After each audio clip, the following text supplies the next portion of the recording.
up, YouTube, man? Back at it with another video, man. We're gonna be reacting to fatal police chases.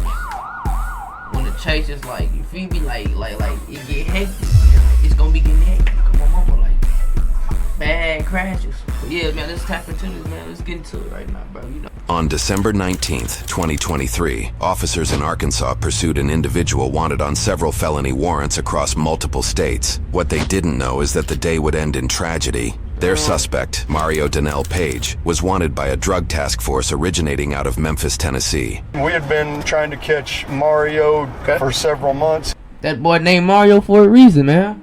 That boy off the Mario kart. It's me, Mario! Several months. I had a snitch call me, or a CI, however you choose to put that, call me. That boy said I had a snitch call me. That boy's a snitch. And one more question, I'm the only one that got charged with narcotics? Yes. Tell me Sunday that she had him trying to come and pick up money from her. He buys stolen cars. Okay. The girl said, "Hey, I got $3,000. Can you get me a decent car?" You know, it was a setup. Right. All of the charges on Mr. Page are he will come to try to sell you his car. He just hits you in the head, takes your money, and flees. He hit her in her head. He hit her in her head, man. And he took the 3 bands. Give me that. That boy took 3 bands off her, man. That boy a menace. Scene. They called for the Arkansas State Police to assist, as Mario was considered a flight risk. 2 officers were en route. He pulled up on us. We tried to get him out of the car. He rolled down the window. The minute he saw me, and I took my hood off. You know, I have a hoodie on. I took my hood down and had my credentials hanging on my chest. He sped off and went past your trooper and a detective. Okay. Mario Page almost hit the trooper when he shot out because he never let off the gas. Spun around.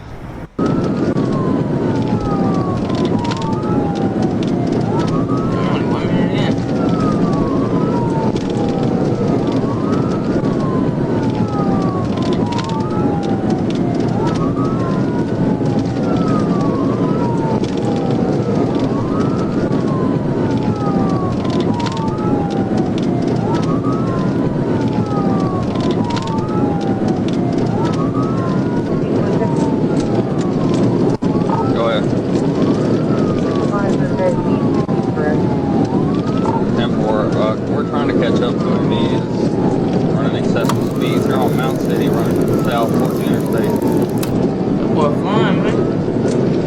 That boy's hitting 121. I'm not sure. I'm with a DPS guy. They Just me going now.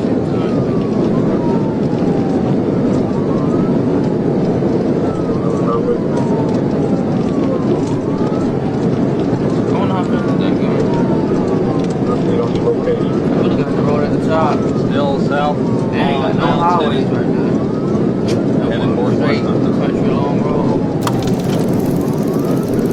Just left Marion city limits.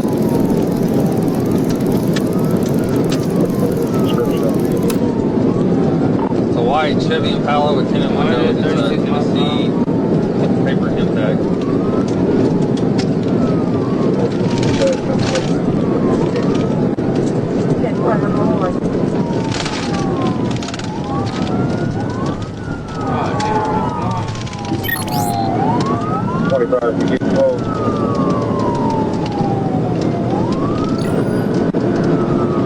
I'm coming off Davis Street here to get on board.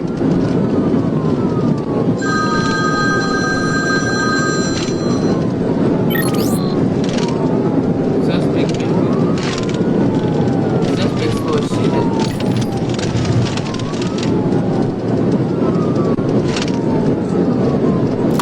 Coming up to the railroad tracks on Mount City South. North City. I'm trying to catch up to him. He's a little ways ahead of us.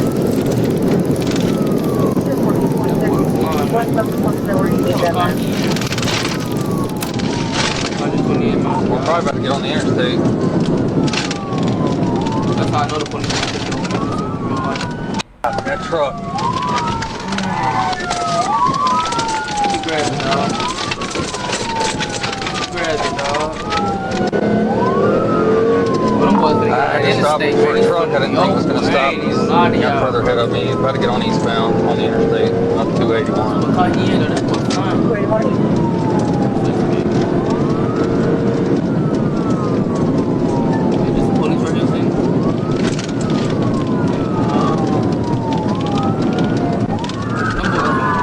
Bro got some good breaks and shit. The police on.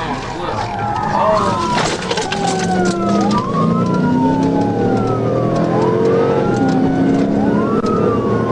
Remember looking at with me. I got out. It's a good right now. He's passing on the shoulder at 282 eastbound. Still about a quarter mile ahead of me. It's still far as fuck.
According to police reports, trailing officers pulled over and quickly ordered Mario at gunpoint to leave the vehicle. After they continually received no response, officers approached. The secondary officer details this scene in a post-incident interview.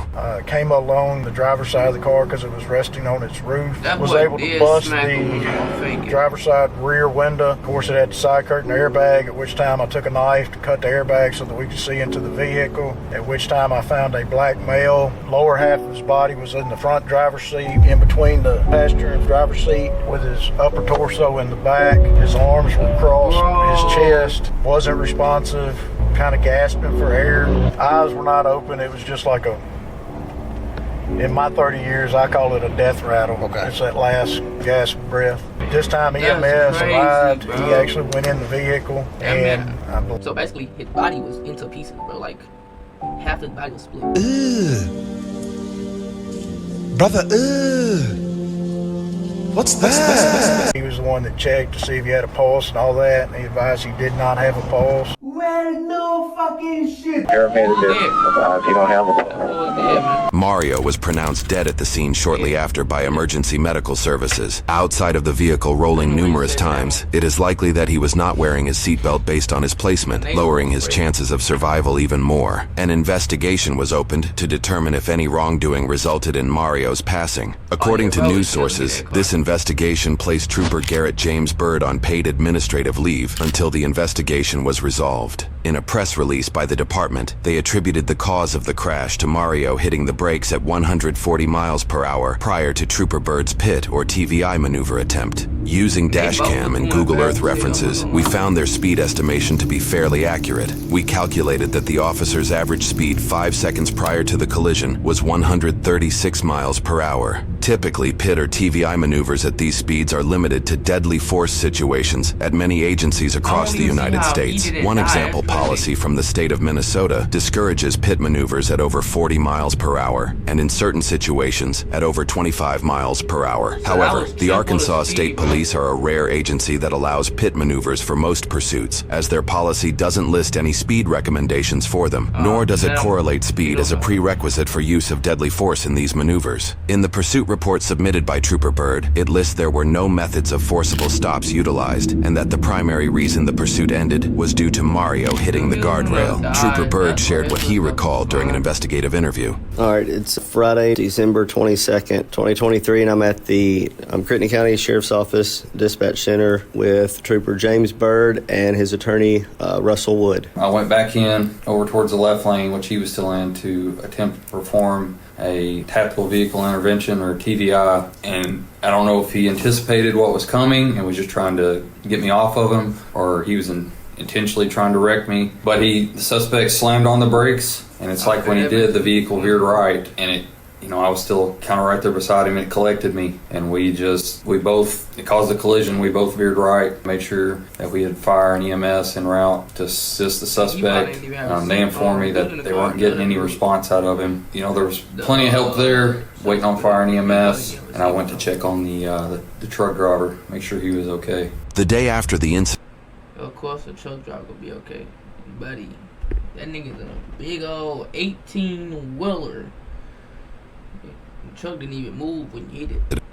Various news organizations obtained this highway camera footage pertaining to the crash and criticized the police department's telling of the events, indicating that the crash was caused by a TVI attempt and not by Mario hitting the brakes. However, in the dash cam footage we obtained, it does appear that Mario brakes just before the collision. According to news sources, if this crash is ruled as a result of a TVI, Mario's death would be the 4th Arkansas TVI fatality of that year. As the public debates the safety and effectiveness surrounding TVIs, Arkansas State Police Director Colonel Mike Hagar shared his reasons on their use. We're not gonna just hope that they're not gonna hit someone, that they're not gonna kill your family, that they're not gonna kill my family. We've seen that happen, unfortunately. This is not theory. We know what's gonna happen the longer we let that go on. So the reason we believe it is the best tactic is because it's the most immediate tactic to bring that pursuit to a conclusion. We don't want anyone to be killed, but at the end of the day, we are always going to maintain that clear priority of life, which is the innocent public, then the law enforcement, then the suspects. 2 weeks after the incident, the investigative report indicates officials received a letter from the state prosecuting attorney, Sonia Haygood of the 2nd Judicial District. The letter stated no charges would be pursued against Trooper Bird and gave authority to close the use of force review as justified, specifically spelling out that Mario caused the crash and that Trooper Bird did not complete a TVI. Now the pit maneuver is short for precision immobilization. He has a point. I'm not gonna lie, he has a clear point, bro. Bro pressed his brakes.